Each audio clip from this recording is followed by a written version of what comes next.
Kamēr Dagnie emocionāli gatavojas deguna operācijai, Olga dodas uz stomatoloģijas klīniku Sirova. Dakteris Ozoliņš, apskatījis sievietes mutes dobumu, secina, ka darba būs daudz. Zobārsts Armands Ozoliņš strādā vienā no Rīgas prestižākajām zobārstniecības klīnikām Sirova.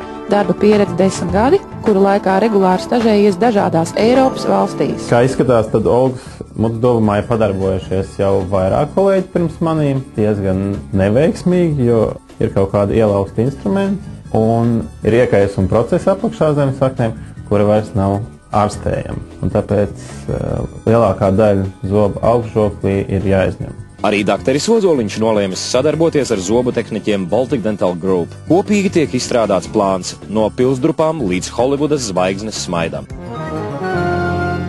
Ir beidzot pienākusi tā diena, kad dakteris Ozoliņš Olgas mutē realizējis plānu no pilsdrupām uz jauniem, skaistiem zobiem. Olgas mutes dobums bija ļoti sliktā stāvoklī, un mums nācās izņemt vairākus zobus, un līdz ar to augšžoklī mēs ievietojām izņemam protēzi, bet apakšžoklī mēs izlīdzējāmies ar metāla keramikas tiltiem un atsevišķiem metāla keramikas kronīšiem. Ar iepriekšējiem zobiem man nācās slēpt savu virstāvokli.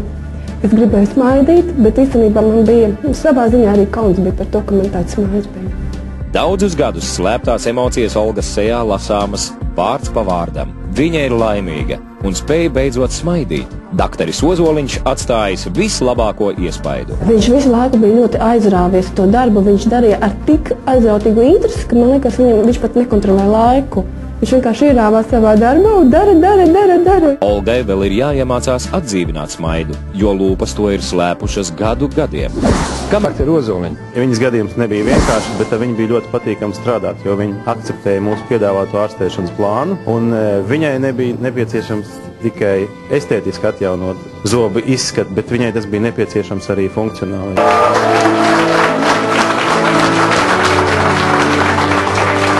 Kā jūs jūtaties ar mums skaistuli? Labi.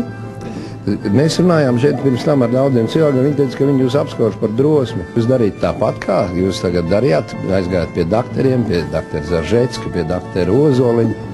Jūs tāpat darīt? Ar savas ģimenes atbalstu, jā. Man bija liels pārsteigums, ka es viņu ieraudzīju šobrīd, ka viņa tāds ārā, es domāju, ka tā varētu būt Olga.